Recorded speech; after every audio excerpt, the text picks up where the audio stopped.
nerdy guy in high school who always had a big crush on you, but you never gave him a chance? Well, here's your opportunity to make it up to him. Oh, come on.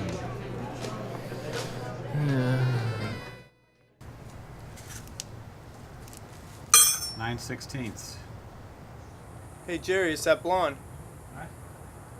From the other day, the woman, what was her name? The one that was mad flirting with you. 55 Chevy.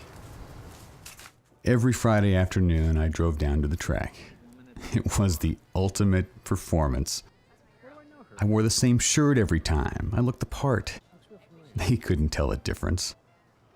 I just walked in, bought a program, paid $6 for a watered-down beer, and I took my place in the stands. You're not making them now. What's to say that's going to change? I will. I promise. With what?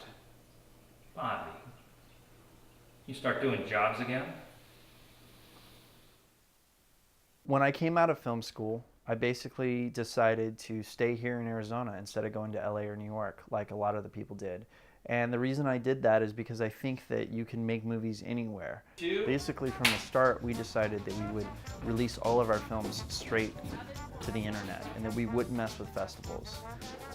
The festival process might be good for some people, but it's not good for me. I've had some experience with it, and I think it's an outdated form, and maybe there's better new forms coming up, like releasing your films on YouTube and trying to make money through advertisements, or releasing them on Vimeo and just trying to get them out there, get them seen by people. So we make a film, and then as soon as it's done, we put it online and try to get as many people to watch it as possible. You know, there's a very healthy local independent film community going on out here. I'd probably say you'd get a half dozen to a dozen of those projects a year coming through here. Currently, right now, when it comes to major movies, I would put it at maybe 0 to less than 1 that go on here.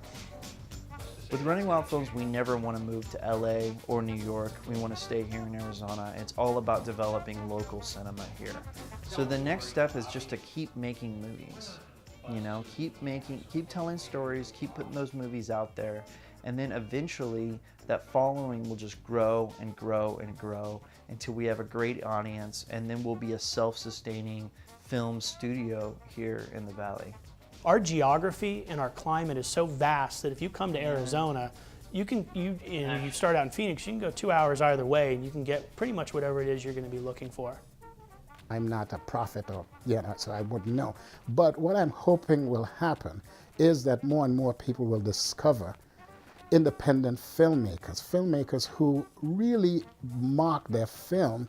A filmmaker named Werner Herzog, who's a foreign and independent filmmaker, said that when you approach filmmaking and becoming a filmmaker, you have to be like the guy who is on top of a building about to commit suicide. He takes a leap off the building, and at first he says, "Oh shit," and then after that, he's like, "Okay, I have to fall, 50 stories, better enjoy it," right? So that's kind of what it's like. You take a leap of faith and you just falling through the air.